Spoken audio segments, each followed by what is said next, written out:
Ito po mga kababayan, no, nag-react na po itong si Senate President Chis Escudero dito po sa mga pahayag ni Senador Risa Hontiveros na dinilay daw ni SP Escudero itong impeachment trial mga kababayan laban kay VP Sara Duterte. Kaya sabi dito ni Senador Chis Escudero, I wish to correct what Senator Risa said about delay. We are not delaying the impeachment of VP Sara. Excuse me.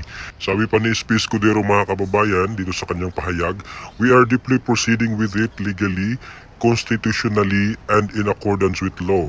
For us not to follow the law will in fact create more delay or more opportunities for either party to go up, question the proceedings we're undertaking, which will in turn result in more delays. So, sabi po ni Senate President Chis Escudero mga kababayan. Samantala mga kababayan, meron pong mga bagong pahayag itong si Senate President Chis Escudero. No? Meron po siyang bagong press conference ngayong araw at pakinggan po natin mga kababayan ang kanyang mga sasabihin. Patungkol pa rin po ito doon sa impeachment laban kay VP Sara Duterte. Kapag sinabi po ng SC na yung forthwith ay agad, susundin niyo, sir? Depende kung anong ibig sabihin nun. Depende kung anong sasabihin niya, anong agad. Ibig sabihin, sir, kung sabihin ng SC na Bukas. magsimula na kayo agad, Bukas. susunod kayo. Paano nila sasabihin? Ang sabi, trial shall forthwith proceed.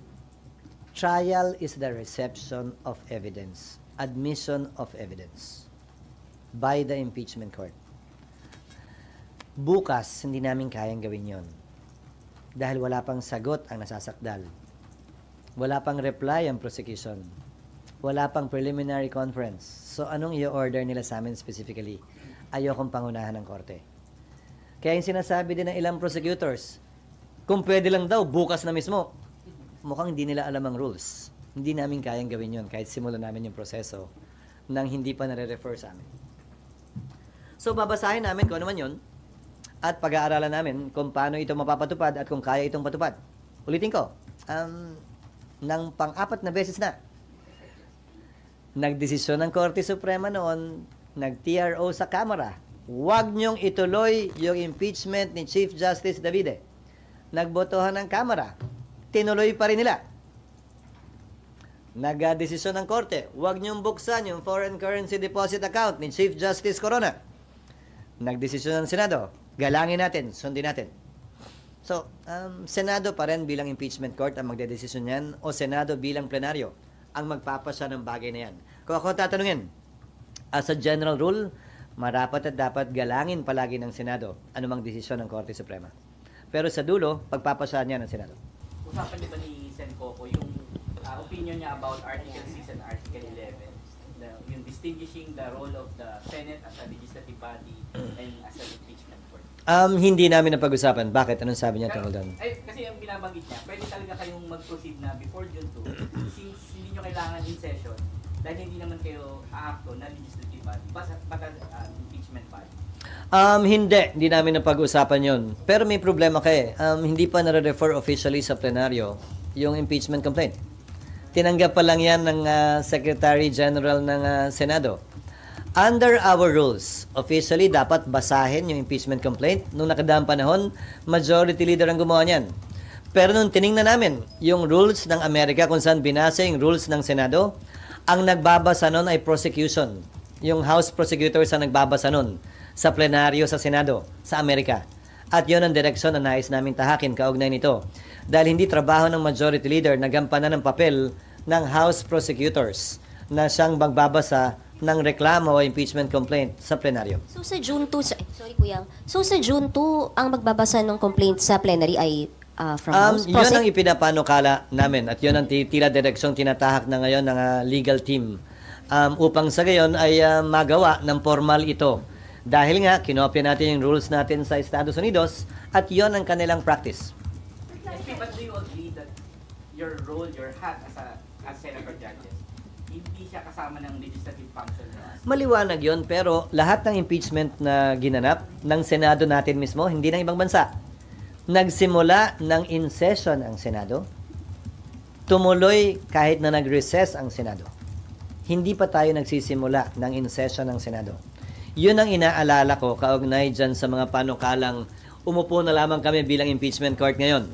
Kapag kami misstep o mali kami dyan, may dagdag rason na naman na idemanda ang Senado. Hindi ako takot sa demanda.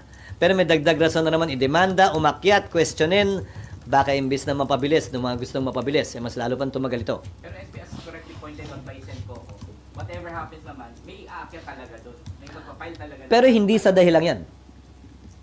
May umakyat na nga eh. Pero hindi sa dahilan yan. Testing na din. Hindi na nga ako sang-ayon sa dahilan eh. Ba't pa namin dadagdagan? Wala pa nga kaming ginagawa, inakyat na kami, kayo naman. Di lalo pa pag may ginawa kami na medyo opinion lang ng isa, dalawa o tatlo. Titiyakin namin na anumang gagawin namin ay sang-ayon sa batas sa aming pananaw at hindi simpleng teorya lang na pwede nating gawin ito. Lahat naman pwede kung sa pwede lang ang pag-uusapan. Pero dapat may sinasandalang mas solidong basihan sa batas. And you told Sen Coco that... Hindi nga namin napag-usapan yan eh. No, I mean, the assumption that you have the backing of the majority. Sabi niyo daw sa kanya, tama yung assumption. Wala namang rason para isiping hindi. Dahil sa parte ng mayoriya, wala pa namang nagsasalita na tumututol at hindi sumasang-ayon kaugnay sa ginagawa ng Senado sa ngayon. Pero before that, sir, wala pa pong consultation with the other senators about the timeline. Ito yung konsultasyon. This is not written in stone. How many times do I have to say that? This is a proposal. Even the letter itself said it's a proposed calendar that the senators will approve when we convene. So, kumbaga mag-iintay lang kayo, SP, kung meron mang senators na mag-raise ng concerns about the proposed timeline. Or kahit erase nila, okay lang. Pagbobotohan naman yan at pagpapasahan pa rin pag nag-resume kami. Ulitin ko, kahit anong kapihan na gawin namin ngayon, hindi naman namin pwedeng i-carry yan. Kailangan pa rin formal na aprubahan yan pag nag-resume kami. Hindi sinasabi ni Madjo na magpo-constitute ng subcommittee, hindi pwedeng mag-start without hindi ba nag-resume yung... Pwede naman. Wala namang problema yun. Pwede niyang gawin yun. Karapatan niyang gawin yun. May kapangyarihan siyang gawin yun. Ulitin ko, anumang pag-aaral kaugnay ng rules, dapat ginagawa na yan ngayon. Anumang hindi pagkakasundo tungkol sa rules, magandang mapagkasunduan na ngayon. Para pag nag-resume kami, ay mas smooth na, mas swabe na yung prosesong gagawin namin. SP, yung pag-lead lang ng rules under kay Majority Leader Tolentino, wala kayo nakikitang problema since busy siya sa pangampanya? Ginagawa na nga namin sa ngayon eh. Ginagawa na ng legal team ng Senado sa ngayon. Ano mang gagawin ng Rules Committee, kausap ang sino mang resource person, it will just supplement whatever is being done already now. At sa dulo, pagsasama-samahin yun, tapos pagdating ng session, i-consolidate at ang magpe-present niyan ay Committee on Rules. So, hindi nakakabagal na nangangampanya yung head ng rules? I don't think so because things are moving as we speak. So yun po mga kababayan, no, yung mga pahayag ni Senate President Chis Escudero.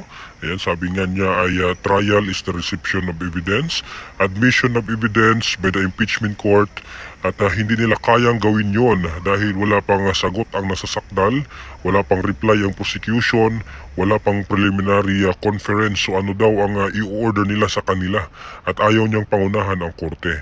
At kaya yung ilang nagsasabi na ilang prosecutors na pwede lang daw or pwede na daw bukas agad-agad simula na yung trial. Pero sabi ni SP Escudero ay hindi nila alam yung impeachment rules mga kababayan at hindi kayang gawin yon.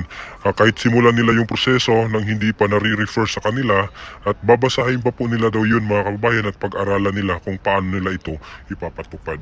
So pati naman po yung ibang nagsabi na ididemanda or pwedeng mademanda daw yung Senado dahil sa hindi pag-action agad ng impeachment or sa impeachment laban kay BP Sara, sabi ni SP Escudero mga kababayan ay hindi po siya natatakot doon sa mga demanda nila.